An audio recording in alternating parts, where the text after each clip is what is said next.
line. I don't ever want my partner's knees facing towards me in this position here. She can bring a knee back inside, knee back inside. She can use a knee shield to make space, pommel her hands back inside, and give me all kinds of problems. She can pommel a butterfly hook in. She can look to start off balancing me, bring her right knee inside, and then recover to a butterfly guard. Everything just goes south from here. So the first thing I do when I force someone into half guard is I immediately scurry towards the center line. Here, like so. I put my toes on the floor, I turn my hips slightly, and I put my knee connected to my partner's hip. Now from here, I take my right knee and I walk it to my partner's far hip, the left hip in this case. So now when she goes to knee lever, she can't. When she goes to fish for a butterfly hook, my knee's in proper position. The further my knee drifts towards the center line and more drastically towards the knee or hip, the easier it'll be for my partner to insert a butterfly hook and start off balancing me. This is not what I want from here. I don't want her to put a butterfly hook in place. So from here, my default starting position is a slight turn of my hips like so. I scurry towards my partner's center line and start pointing my partner's legs away from me the best I can. Now from here, I take my right knee, my trapped leg, and I glue it to my partner's far hip. Keep your legs on. I glue it to my partner's far hip the best I can, slightly off the floor.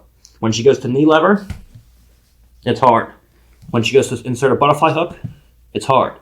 When my forehead comes down to the floor and she goes to start bridging, there's no effect. I make sure I don't align myself with my partner's body and have my left leg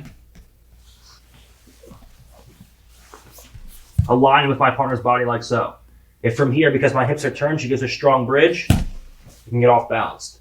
So I make sure my head goes down to the floor and I take my left leg and I flare it out like so. So when she goes to bridge towards me, she bridges into my base of support here. When she goes to bridge away from me, I pull my left knee into my partner's hip. And that wedges me in place. So when she explosively bridges side to side, you don't move anywhere. And now from here, we're in a good standard starting position, ready to go in and start working into passes from there. Okay? That's our standard initial starting lower body position to stop a person from initially bridging, inserting a butterfly hook, knee lever, off balancing you, and then recovering right away. All right, this is another important theme we're working with when we're passing from half guard. If you're chest to chest and you can get your knee to the inside hip or to the outside hip, you should be passing pretty much anyone from there.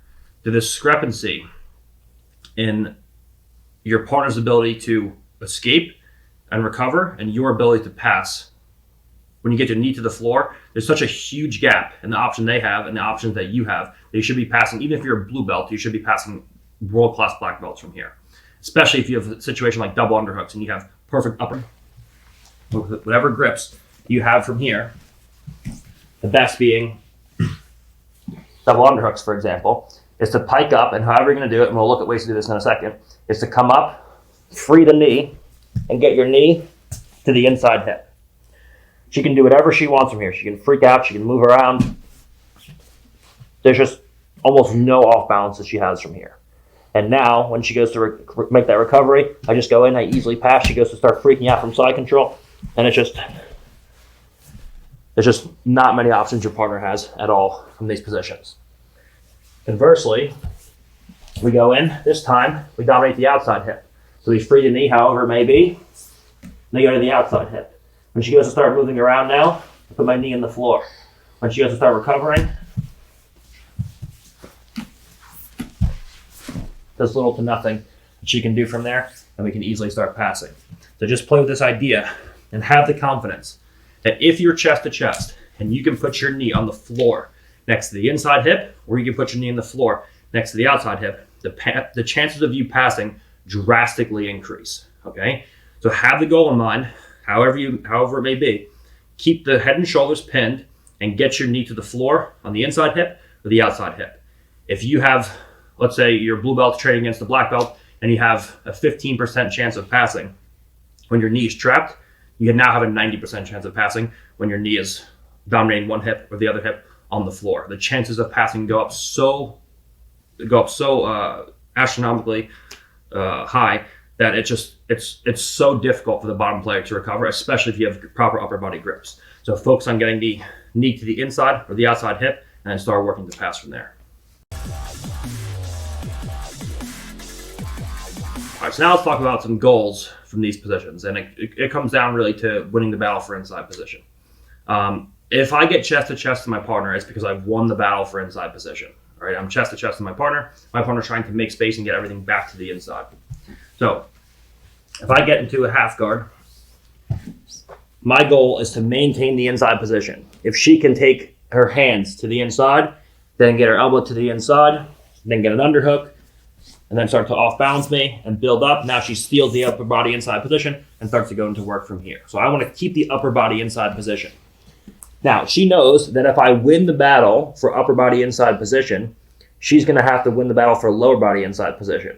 So she can do this if my knee's on the floor by starting to knee lever me out to one side. And then from here, as I backstep, she can take her right leg butterfly hook in. She can forward shift me, take a left leg butterfly hook in, and then she steals the lower body inside position, and then eventually the upper body inside position. If my knee's on the floor, she can start to go in and knee lever me. And from here, I can post a hand out like so. Then she can steal the upper body inside position. And then from here, as I go to come back, she knee elbow escapes, for example. Then she goes back to the lower body inside position. So she can steal the upper body to the lower body inside position first, and then beat me at the lower body, then at the upper body. She can also punch a butterfly hook in, where from here, she can go in, she can start to off balance me over her right shoulder, and bring the knee back to the inside, and now beat me to the inside position. She can punch a butterfly hook in, and she can start to off balance me left shoulder. I start to go into attacks and steal the lower body and upper body inside position once again. So she can start to play a game where she can beat me to the upper body inside position first, or if I'm winning this battle, more than likely, she'll beat me to the lower body first, and then the upper body will follow, and she'll steal the inside real estate up there. So she's looking to play a game which will off balance me to get hands inside somehow, elbows inside somehow, and steal the upper body inside position. She's looking to play a game which will allow her to bring her right knee back to the inside. Maybe she bridges, I don't follow, and she brings her right knee back to the inside, and then her left leg can come back to the inside. Now she can go into offense. She's looking to use various forms of kazushi. If my knee's on the floor, maybe a knee lever, for example. From here, I backstep. Now her leg's coming back inside. She steals the inside position. Or if my knee's off the floor, she inserts the butterfly hook. Now she goes to off balance me in either direction, and she steals the inside position. She steals the inside position, and she beats me. So her path to escape is to find ways to incrementally fight back to the inside position at the upper body or the lower body. She can do the upper body first. She can do the lower body first. She can do the lower body first, and then the upper body second. She can do a combination of the two. She can fight one piece of inside position at the upper body inside and one piece at the lower body inside, and then incrementally fight back to the inside. What I'm looking to do is I'm looking to dominate the upper body inside position, which I already am because I'm chest to chest. And then I'm looking to dominate the lower body inside position by inserting a butterfly hook inside my partner's leg to free my knee to dominate the hip. So what I'm looking to do ultimately is to free my knee from in between my partner's knee line. I can do this in various ways. I can do it by posting on a leg, like so, or I can do it through a series of leg pommels, like so, where from here I free my knee, then I dominate my partner's hip, and now from here, it's a pretty easy thing for me to pass. So she's looking to incrementally fight back to the inside position at upper and lower body, and I am looking to keep the upper body inside position while simultaneously winning the battle for a lower body inside position and getting a knee to a hip to start dominating my partner's inside or outside hip. And if I can do that, I can pass. If she can stop me from doing that and fight her way back to the inside, then she can go into her reguards and counterattacks.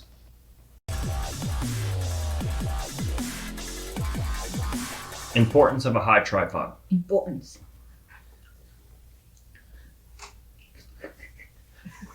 Importance. You see that? Importance of a high tripod. Importance. Listen, you're from Guatemala, okay? You don't even speak English. Okay, all right. Take two. Importance of a high tripod.